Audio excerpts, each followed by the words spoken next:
What's up, YouTube, man? Your boy Coach B, man, coming at you guys for some more double wing content. All right, so today I kind of got a little special thing I'm gonna do on the channel. It's kind of like the first time I've ever done it. So big things are coming. Number one, for my channel. So don't forget, if you like my stuff, you like my material, my double wing stuff that I be doing, don't forget to like, comment, subscribe. My channel in the past, I would say 6 months, since I really been putting the time into it, has like really blossomed. I appreciate all my coaches, especially my coach has been riding with me for a long time. Coach Johnson, there's just a lot of guys, man. Coach Billy out in Florida, just a lot of dudes, especially Coach Steve Calande, from Booth Bay, Maine. I mean, I learned everything I know pretty much from him verbatim. So I just wanted today to do something about, I think that as coaches, when we have the ability to choose an offense, a lot of coaches, will ask the question, well, like, why is the double wing so good? Like, what got you to this point? Like, how did you, basically turn these X's and O's on paper into like what you really see, that's championship winning football. So I'm just going to go back and do a video today on basically my double wing story and how I came to understand that this is the best youth offense going, and my story with it basically proved it. So I'll try not to have it be super long, but I mean, it's pretty detailed. You guys that know, that have like already bought my manual, this is contained in kind of like chapter 1, chapter 2, like how I learned that the double wing is where it was at. So I'm just going to go through it real quick. So it's a little bit of a history lesson. So back when I started coaching, my son was playing football. It was going to be his first year. And I was active duty military. I was a loadmaster in the Air Force. So I was flying a lot, but I got permission from my squadron to kind of stay and coach. And I was kind of trying to help out my kids. So my kid got put into Coach TJ's system out of Vacaville, California. Coach TJ Jackson. TJ Jackson is a wild man. He ran a football camp back in the day that was like full contact preseason. So he'd get kids like already ready to hit, already ready to go. And the kids that came out of his camp ended up being like warriors on the football field. And Coach TJ was he was a very he was like I wouldn't say a brutal coach, but he was like a strength and conditioning coach. Like his kids would bear crawl all the time. It was like a super tough program. So I coached underneath him on the Vacaville Bulldogs, and he was running a single wing direct snap package, kind of like almost like a beast, but it was unbalanced line single wing. And we just had 5 plays. We had like 5 runs and like 2 passes. Our plays had a simple numbering system. He would call left if he wanted to go heavy left, and he would just say nothing if he wanted to be heavy right. It was super, super simple. So I got to see that in action, and like even though we had only 7 plays, and we were a team of, I believe this is Pee Wee, so it's like 11 and 12-year-olds. We were like a 12U team, and we only had like 7 plays, and we moved the ball on everybody because we had really good running backs, and we just had like it's a hard formation to align to. Just teams couldn't figure us out, and a lot of our stuff was just physics based. We would just bring everybody because it's a direct snap package. You direct snap to the Wildcat kid. You bring the 2 other backs that are in the backfield with him, just running in front of him, and it's just physics. Okay, so very quickly I got to see that like the keep it simple stupid was a rule of football that you should follow, like a minimum size playbook, and that's something that I've adhered to my entire life. So fast forward a couple of years, I coached with TJ for a couple of years, I think 2 seasons, and then in my 3rd season I wanted to get the opportunity to coach my own team for the Bulldogs. And what happened was the Bulldogs just passed me over. Even though I had coached with TJ and I came from a winning program, they just, politically, it just didn't suit them. So I decided that I was going to jump ship and go to my rival team in Vacaville, the Vacaville Bengals. And this is in 2012. And at the time, my son by this time had been at TJ's camp 2 years in a row. And by now, my oldest son is a beast. In the highlight video, he's number 40. He's the fullback. He's the one running all the wedges that you see. He's running some counter traps in there. He's just he caught a flood pass there. He's the one that we would always fake to on all those read option plays. So they knew that he could run the ball, and he was a runner. So I'm gonna take him, and I'm gonna take his brother, and I'm gonna jump over to the Bengals. So I get over to the Bengals, and we have a stacked team of about like 32 to 33 kids. And I would say a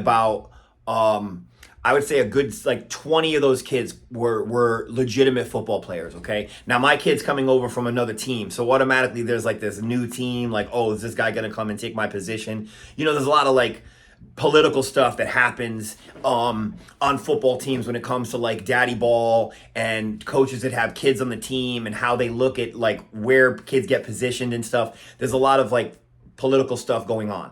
Okay, so I'm a new coach coming to the team. I knew the president of the Bengals, so he brought me in with open arms, was glad that my kids were coming over because basically like they're the power team in Vacaville. Like they would constantly beat up on the Bulldogs. The Bulldogs was like a family-friendly environment, but Bengals were about winning championships. And I was done with this rickety rack shit. I was like, I want to go win some championships. So I get over there and I see the stacked team we have. And I tell my son, I'm like, man, you're just going to have to man up and like, you know, earn your keep, right? period. So then I'll just tell you about the structure of the team. So the head coach is a defensive coach, a defensive-minded coach, and he's the header. And our defensive coordinator was the president of our league, and he was going to be the defensive coordinator, period. And the president had a son on the team. So there's that. So the defensive-minded head coach is going to run the offense, but the problem is that he didn't really know how to really like develop the plays because he's a defensive-minded coach. It's not his fault, but he's just going to wing it. So when I came on the team, I already knew a little bit about the double wing because I'd already started researching it. I found Coach Kalande early on. When I was assistant coaching for TJ, I would kind of try to convince TJ to hey, we should run some of these double wing plays, and he was like, bah, get out of here with that. So there was no way I was going to do it on that team. Okay. Oops, sorry, I'm late. We just went out. There was no way I was going to do it on that Bulldog team. So I needed to get my own team. And when the Bulldogs skipped me over, I just decided I'm just going to go roll with the Bengals. Okay. So here's what basically happened. We had enough talent on our team, on our new Bengal team. I told you we were stacked, that we were going to employ this squad called the Red Squad. And what the Red Squad was, it was like kids that were basically not deemed good enough to be starters, but they had to get their plays. It was a minimum play rules squad, okay? So we had a lot of running backs, and we had a couple of we had two specific running backs, Deshaun Parks and Asa Wande. And both of those kids went on to collegiate careers in football and track. Okay. And they were second stringers. So they tell me that the Red Squad is going to start the game when it's 0-0. Okay. So basically you're putting in backups to start the game. And the president came up with this idea, and I actually thought it was ingenious. I was like, yeah, I mean, there's a little pressure on them, and it's a great idea. So then the president looks into me and he's like, yeah, man, and tell you what, we'll put them in there, and if they can get a first down, they can stay in. And I heard what he said, and I was like, I went to bed that night after practice, and I was thinking, if they can get a first down, I was like, I want them to score. I want them to drive down the field and score, every time they have the ball, okay? So that's how the Red Squad was born. Now, I was given limited practice time, but I was given enough practice time to install a single formation, double tight, double wing. I was given enough practice time to kind of start teaching the 2, 4, 6 man, 3, 5, 7 man, how we were going to call our plays, because we had very few plays. I taught them the motion. I had small linemen, okay, because the starting offense had all the bigger linemen, all right? And I had relatively small linemen, but my linemen could move because they were smaller. And the double wings made up of everything that's about, okay? So because you got double teams on the play side and you've got pullers on the backside, okay? So everything worked great. I picked my son as my fullback because he was deemed not to be good enough to play fullback with the starters, which was an absolute travesty. But again, daddy ball going on. It is what it is. I put my son in as the double wing fullback. Okay. Now I started the Red Squad, and I kind of had a tiny quarterback, and he was kind of sketchy with the snaps. When he would go under center, he could get the toss off, but it was the first maybe 2 to 3 games we moved the ball. But it was sketch because little dude was just scared when he was under center because he was real little. He was a little quarterback, and they said he's going to be your guy because we're not giving you anyone else. So the Red Squad worked because it got all of our kids. We got first downs. We scored. They were stunned. The first 3 games we beat teams on just talent. They couldn't really stop either of our squads. Okay. But we moved the ball consistently against teams that were able to stop us when our starters were on the field. They could not figure out the double wing. We would move the ball. We would start wedging. We would just run power a bunch and then run counters, and we'd score. Okay, I wasn't running anything exotic. I wasn't doing anything crazy. So then basically what happened is, as the season progressed, at a practice, my quarterback got injured. He broke his hand, or he broke his fingers, or one of his fingers. So he broke his finger. So we didn't want to just disband Red Squad because it was working. We were killing our NPR like in the first 6 minutes of the game, getting all our NPR out of the way. We had a big squad, like 33 kids. You got to figure out where those kids are going to go. So it's a strategic thing. So the Red Squad was like a weapon. Plus, we're moving the ball. And the parents of the kids on the Red Squad were like, oh my God. They were coming up to me after practice like, coach, was like, this is the best thing I've ever seen in my life, okay? And I just hit the books as a coach, like hit the books. I would watch them run plays. I'd have them scrimmage against like the junior peewees or even the junior midgets. I'd go up, I'd scrimmage whenever I can to kind of give these kids an in-game look at what this is going to look like on the field, okay?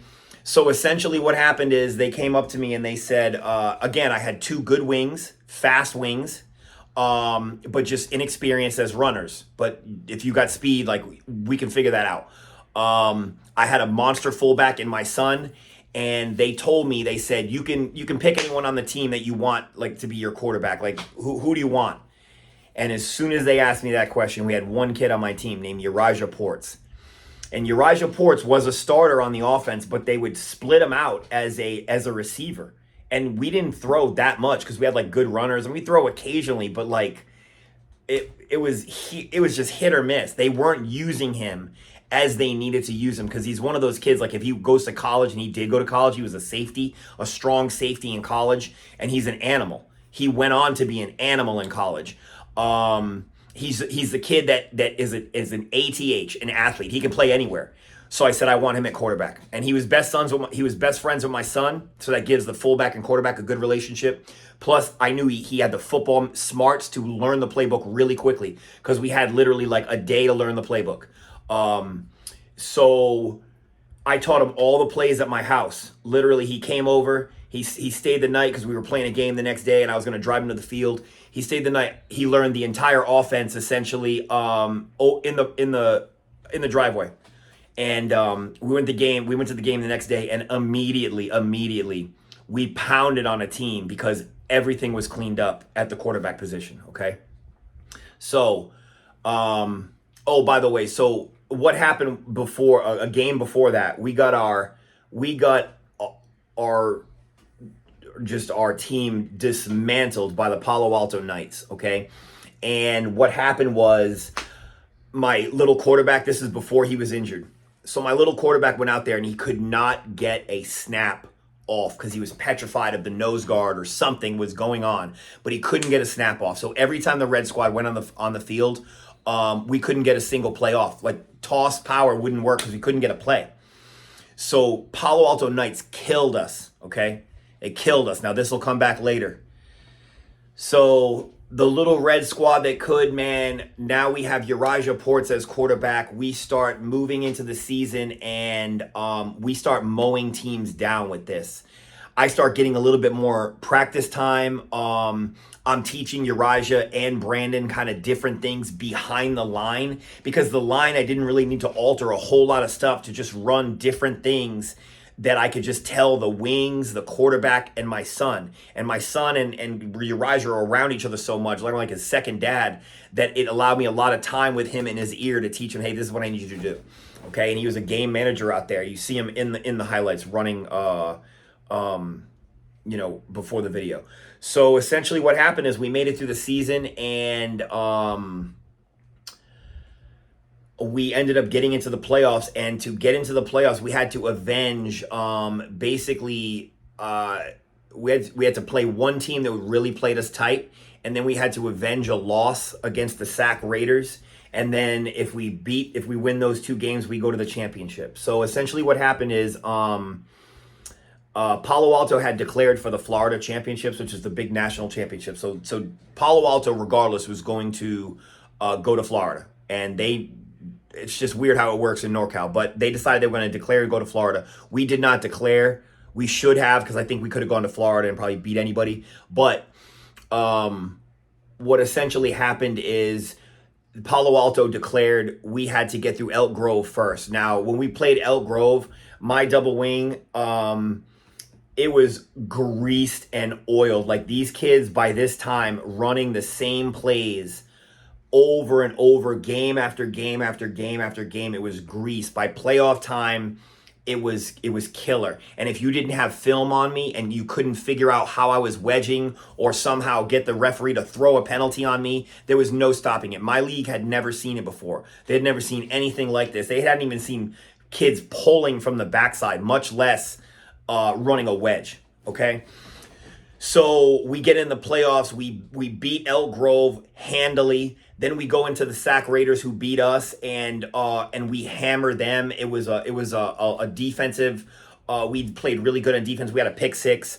The Red Squad moved the ball the entire game, and then we beat the Sac Raiders. Now, when we beat Elk Grove and the Sac Raiders, that advanced us into the championship game, and it was going to be against the Palo Alto Knights. Now, the Palo Alto Knights, again, those guys were a really, really, really good team. They were the team in the intro video in the black and gold, and they had a good squad. All their kids were big. They were all athletes, super good team, but they had an attitude problem, okay? Because when they beat us down in week 3 or whatever it was, they never came out to really scout us again because they pounded us so bad that when we made it into the championship, they didn't bother to like go to our playoff games and see like how did they just beat the Sac Raiders. They just basically were like, man, we will pound those dudes if they come back here.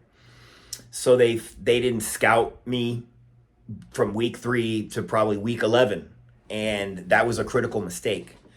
So I'll just explain to you what essentially happened. Now, by this point, the parents are in arms about Red Squad. People are wondering, why isn't the Red Squad the starting offense? I heard that a lot because we had so much success. We actually outscored the starting offense in touchdowns 3-1. I believe we had 35 touchdowns on the season with just the Red Squad.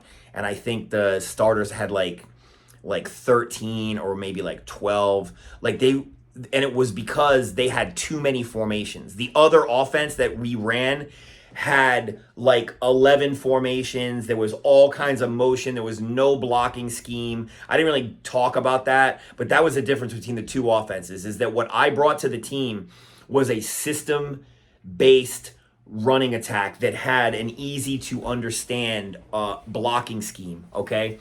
When I happened upon the team, like the offense and how it was going to go was already decided for me. Okay, I had no control over what they were going to run as an offense. I saw it, and I saw the massive book that it was, and I just shook my head and I said, I don't think that's going to work. In my head, I had to shut up because I wanted to be a good assistant coach, and I just wanted to do what I can where I can, and that was the Red Squad for me. So we got into the championship game, and the head coach, literally the header. Normally we would never start a championship game with our MPR squad, okay? But by this point, the head coach literally turned to me before the game and he said, hey, Briss, I want you to send the Red Squad in there to start the game. And he said, man, go score, man. He's like, that's it. So, like, for me, man, that was like my moment. Like, that was like, this is the Super Bowl. This is the NorCal Youth Championship, man. This is as big as it gets. So, he let me send my squad out first, and we sure as hell did score on that first opening drive. The wedge that actually was run that you kind of saw in the opening video where my son stiff arms that kid, that was the first touchdown scored. We drove right down the field. Palo Alto had no answer to it, okay? Because again, they failed to scout and they didn't get any good film because we were a bumbling group of clowns the first week that we played them, okay? So if one opponent doesn't show up and they have this weird formation you don't know about, you should probably look into that, okay? Because what I did was I brought the double wing. And so essentially that game, they had a bunch of turnovers because our defense was playing aggressively and lights out, led by Uriah Ports playing safety and quarterback for me. He was punishing them on both sides of the ball. Uriah had, I think, 2 strip fumbles. He had some huge hits on running backs. Like he had some batted balls. He actually batted a ball down at the end of the game that essentially ended the game and won us the championship. We stretched out a big lead on them, and then they actually came back because they had an onside kicker who had this onside technique of just basically like launching it up in the air like a mortar, and it would just land behind your front line, and then they would just bombard you with kids and just blow you up, and the ball would just bounce in the air, and they had it down. Okay, so they got a couple of extra possessions, but we fought back defensively. They could not stop the double wing. The read option was a backbreaker. We just killed them. So again, I wanted to kind of give you guys this story because that was the first time that I was able to like raid. I showed you at the end of the video, like raid. That was not me. That was the head coach holding the championship trophy. But trust me, I got to hold it, and I got to know in my heart that, not saying that I did I did this, but I got to put a bunch of like second stringers that they told them, these kids you're gonna be second stringers, and we developed the red squad, and we put them out there on the field, and everybody in the stands and everybody on that team knows that like the red squad held that team down on offense. Like the backups won us a championship. All right. And like for me to be able to be involved in that was like super humbling to me. Like to win that championship was amazing. And the double wing offense is what allowed me to do that. And so real quick, I'll touch on why that is. Sorry, my computer's going crazy. I'll touch on why that is. Again, we were running 2 offenses on the same team, okay, with kids who were deemed subpar, but they were not. I was small on the line. I had good backs. I had a smart lion of a quarterback, and I had a super dependable, tough running fullback that was a good blocker as well. Okay, so if you have those pieces in place and you put them in the double wing, your offense can be almost unstoppable. Like this system that I've developed like over time is based on like tried and true experience, like knowing that this works because I did it and I had to do it quick, and I did it inside another team, like as a satellite offense. Okay.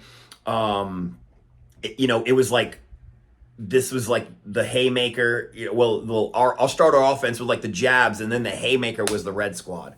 And that's an amazing thing, because when you can take 11 kids that were told that like, hey, you guys are just going to get your plays and then get out, and they take home a championship for an entire team, like I'll never forget that day.